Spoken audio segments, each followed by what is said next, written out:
Hi అండి, అందరికీ నమస్తే. నా ఊపిరి నీవే సఖియ పార్ట్ 46.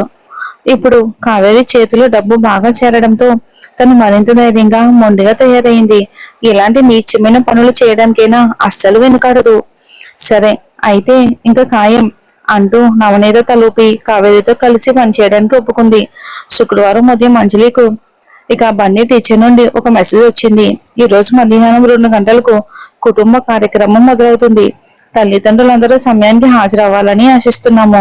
ఆ మెసేజ్ ని ఆర్యకి పంపిన వెంటనే ఆమె ల్యాండ్ లైన్ ఫోన్ మోగడం మొదలయ్యింది. అది బహుశా ఇక ఆర్యనే అయి ఉంటాడని ఊహించి ఆమె ఫోన్ ఎత్తింది.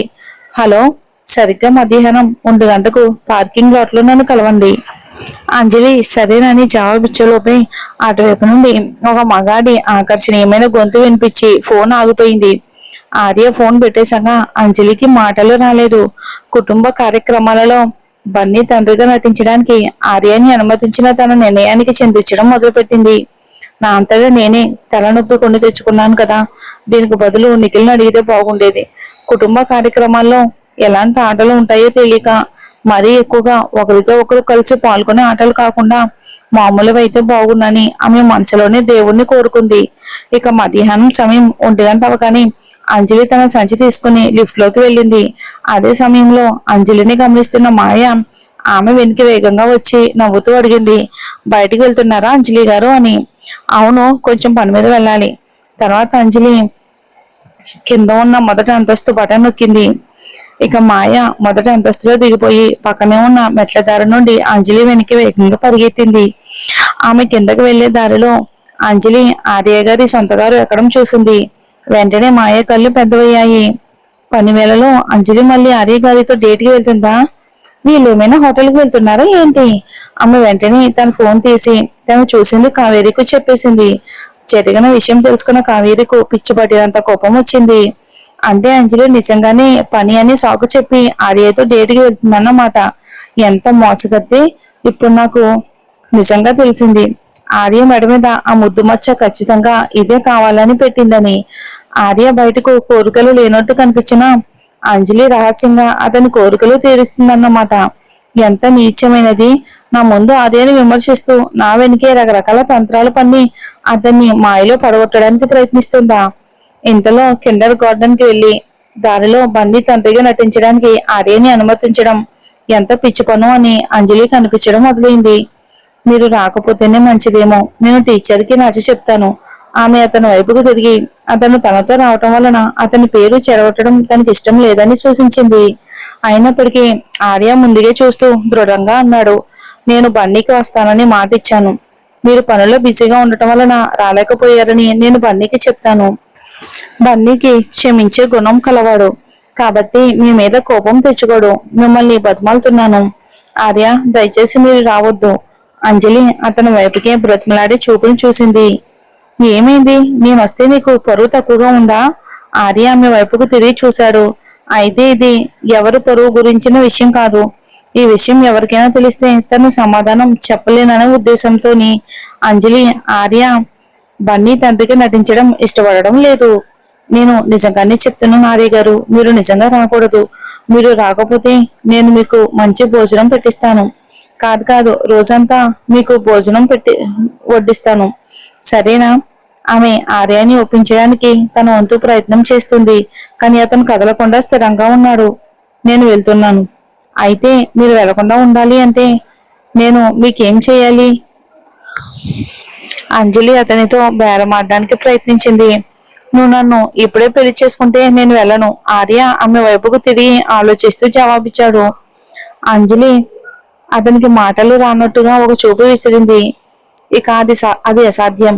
ఆ తర్వాత అతను ఏ భావము లేకుండా నడపడం కొనసాగించాడు. వాళ్ళు ఏమాత్రం ఆలస్యం లేకుండా కిండర్ గార్డెన్ కి చేరుకున్నారు. వాళ్ళు 15 నిమిషాల ముందే వచ్చినప్పటికీ అప్పటికే అక్కడ చాలా మంది తల్లిదండ్రులు ఉన్నారు. తన గడియారం వైపుకి చూసుకుని అంజలి అంది, మనం కాసేపు కారులోనే ఉండి లోపలికి వెళ్దామా? బన్నీ బహుశా ఇంకా నిద్రపోతూ ఉండొచ్చు. ఆర్య సరేనన్నట్లు తలూపాడు. ఆమె సమయం గడపడానికి తన ఫోన్లో కొత్తగా వార్తలు చూడడం మొదలుపెట్టింది. ఇంతలో ఆమె పక్కనే కూర్చున్న అతను పని లేకుండా ఫోన్ ని స్క్రోల్ చేసి అలవాటు లేనివాడు. కావటంతో తన చూపును ఆమె పైన నిలిపాడు. ఆ క్షణంలో అంజలి పొడవాటి జుట్టు వెనక్కి నెట్టబడి ఉండగా కొన్ని నుదుటి మీద సన్న జుట్టు తాలూకా ముంగురులు ఆమె నిండైన బుగ్గల అందాన్ని మరింత పెంచుతున్నాయి. ఆమె బుగ్గలు మృదువుగా పొంగినట్లు ఉండి ఆమె చర్మం ఎంతో ఆరోగ్యంగా ఉందో తెలియచేస్తుంది. సరిగ్గా అదే క్షణంలో ఆర్య చూపులు అప్రయత్నంగా అంజలి పెదవుల మీదకు మళ్ళాయి. నిండుగా మృదువుగా ఉన్న పెదవులు ఒక మగాడిని తమ వైపుకు ఆహ్వానిస్తున్నట్టు ఉన్నాయి. ఈలోగా ఫోన్లో ఫ్రెష్ వార్తలు చదువుకుంటున్న అంజలికు తనని ఎవరో తీక్షణంగా చూస్తున్నట్టు అనిపించింది. ఆమె తిరిగి చూసేసరికి ఆర్య లోతైన చూపులు ఆమె పైనే ఉన్నాయి. అతని మనసులో ఏముందో గ్రహించి ఆమె ఉలిక్కి పడింది. మళ్ళీ ఇతనికి ఆ ఆలోచనలు మొదలయ్యాయా? సమయం అయింది, వెళ్దాం పదండి అంటూ అంజలి ఫోన్ పక్కన పెట్టి కారు దిగింది. అదే సమయంలో ఆర్య కళ్ళల్లోని కోరిక నిండిన చూపు మాయమైంది. అతను కూడా కారు దిగి అంజలితో పాటు బయటికి నడిచాడు. అప్పుడే ఎంట్రన్స్ దగ్గర పిల్లల్ని ఆహ్వానిస్తున్న ఇద్దరు ఆడ టీచర్లు తమ వైపుకు వస్తున్న జంటని చూసి నివ్వెరపోయారు.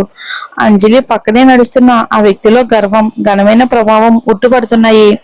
అతను కేవలం ఒక తెల్ల చొక్కా, బ్లాక్ కలర్ ప్యాంటు మాత్రమే వేసుకున్నా అతని 6 అడుగులు 2 అంగుళాల ఎత్తు అతని ఏదో రాజవంశం వారిలా చూపిస్తుంది. పరిపూర్ణతకు నిర్వచనం ఇదేనేమో. అబ్బా, ఇతనేనా బన్నీ వాళ్ళ నాన్న? ఎంత అందగాడు!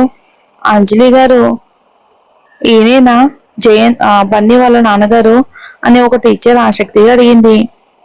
అని అంజలి పెదవి విరిచింది. అవును, నేను బన్నీ తండ్రిని. ఆమె పక్కనే ఉన్న వ్యక్తి గంభీరమైన గొంతుతో ఒప్పుకున్నాడు. లోపలికి రండి, కార్యక్రమం తొందరలోనే మొదలవుతుంది. ఇక టీచర్ ఆర్యని మరో 2 సార్లు దొంగ చూపులు చూశారు. అమ్మో, బన్నీ వాళ్ళ అమ్మకు పండగే పండగ. ఇంత అందమైన వాడిని పెళ్లి చేసుకుంది. అంతే అందమైన కొడుకుని కనడం ఎంత అదృష్టం. బన్నీకి వాళ్ళ నాన్నగారికి ఎంత దగ్గర పోలికలున్నాయో అని ఇంకొక టీచర్ అంది. ఆ మాట విని అంజలికి మాత్రం మాటలు రాలేదు. నిజంగానా? నా కొడుక్కి మనిషికి పోలికలా? అందంగా ఉన్న వాళ్ళందరూ ఒకేలా ఉంటారా ఏంటి? ఆయన అపరిచితులు కూడా తండ్రి కొడుకులను అనుకునేంత పోలికలు ఉండడం అసాధ్యం కదా. ఈ కార్యక్రమం ఇక ఆటల స్థలంలో జరుగుతుంది. అందుకే అక్కడ ఒక వేదిక, తల్లిదండ్రులు కూర్చోవడానికి కుర్చీలు ఏర్పాటు చేశారు. అంజలి బన్నీని ఒక సాధారణమైన నార్మల్ బడిలోనే చేర్చింది కాబట్టి అక్కడి సామాగ్రి కొంచెం పాతపడినట్టుగా ఉన్న ఆశ్చర్యం లేదు. ఈ సమయంలో పిల్లలందరూ ఒకరి వెనుక ఒకరు ముందున్న వారు చొక్కా పట్టుకుని వరుసగా బయటికి వచ్చారు. తల్లి తండ్రులను చూసిన ఆనందంతో వారి ముఖాలు గర్వంగా వెలిగిపోతూ ఉండడంతో పిల్లలందరూ చూడముచ్చటగా ఉన్నారు. తను ఎవరి కోసమైతే ఎదురు చూస్తున్నాడో వాళ్ళు కనిపించగానే బన్నీ ముఖంలో చిరునవ్వు వచ్చింది. తెల్లని పళ్ళు బయటపడ్డాయి నవ్వుతో. వెంటనే ఆర్య అతనికి చెయ్యూపాడు. ఆ క్షణంలో ఆర్య రాక కేవలం టీచర్కే కాదు, అక్కడ ఉన్న యువతులైన తల్లి తండ్రుల కళ్ళకు కూడా విందులా అనిపించింది. వాళ్ళందరూ ఆర్యాన్ని చూస్తూనే ఉన్నారు. అలా ఎంతసేపు చూస్తే అంతగా అతను ఇక తమ వాడైపోతాడు అన్నట్టు. తండ్రులు కూడా ఆర్యాన్ని పైనుంచి కింద దాకా పరిశీలిస్తూ, మనమంతా మగాళ్ళమే అయినా ఇతనికి అన్ని అదృష్టాలు ఎలా కలిసి వచ్చాయి? అందంగా మంచి శరీరంతో ఉండడమే కాకుండా ఎంతో హుందాగా, తెలివిగా, డబ్బున్న వాడిలా ఎలా కనిపిస్తున్నాడు అని తమలో తాము అనుకున్నారు. అయితే ఆర్య మాత్రం చేతులు కట్టుకుని హుందాగా నిలబడి తన చూపులన్నీ బన్నీ మీద ఉంచాడు. ఆ క్షణంలో అతని చూపులు ఎంతో మృదువుగా, ప్రేమగా ఉన్నాయి. నిజంగా ఆర్య తన సొంత కొడుకుని చూస్తున్నట్టే చూశాడు. ఇక టీచర్స్ గారు తన ప్రసంగం ముగించిన వెంటనే టీచర్లు పిల్లల్ని వాళ్ళ క్లాసుల ప్రదర్శన కోసం వేదిక మీదకు తీసుకురావటం మొదలు పెట్టారు. 3వ తరగతి పిల్లలు చూడముచ్చటైన దేవదూతల్లా వేదిక మీదకు వచ్చారు. ఆ తర్వాత 2వ తరగతి పిల్లలు ఒక చక్కని పాటకు ముందుగా నృత్యం చేస్తూ వచ్చారు. బన్నీ కూడా వాళ్ళలో ఉన్నాడు. ఆ తర్వాత మొదటి క్లాస్లోని చిన్నపిల్లలు వేదిక మీదకు రాగానే వారిలో కొందరు ఏడవడం మొదలు పెట్టారు. అది చూసి కింద కూర్చున్న తల్లిదండ్రులు నవ్వారు. అంజలి కూడా ముసుముసుగా నవ్వుకుంది. ఆమె తల పైకెత్తి చూసినప్పుడు పక్కనే కూర్చున్న ఆర్య చూపులతో ఆమె చూపులు కలిసాయి. ఎప్పుడూ కఠినంగా ఉండే అతని ముఖంలో ఆ క్షణంలో ఒక మృదుమైన భావం కనిపించడాన్ని ఆమె గమనించింది. సరే, ఇప్పుడు కుటుంబ కార్యక్రమాలు మొదలవబోతున్నాయి కాబట్టి తల్లిదండ్రులు దయచేసి వాటి కోసం సిద్ధం చేసిన దుస్తులు మార్చుకోవాలి. ఆ దుస్తులు తీసుకున్న తర్వాత ఆర్యతో సహా అందరూ మార్చుకోవటానికి వెళ్లారు. కాసేపటికి అందరూ బయటకు వచ్చారు. ఇక ఎల్లో కలర్ టీ షర్ట్ లో ఉన్న ఆర్య ఆ గుంపు మధ్యలో నిలబడి ఉన్నాడు. అతను వేసుకుంది మామూలు టీ షర్ట్ అయినా అది ఎంతో ఖరీదైనగా దాని విలువ 10,000లో ఉన్నట్టు కనిపించింది. మన ఆర్య అంత హుందాగా అందంగా ఉన్నాడు. మరి చూద్దామండి ఏం జరుగుతుందో. నెక్స్ట్ ఎపిసోడ్ కూడా ఒక హాఫ్ అన్ అవర్ లో ఇస్తాను.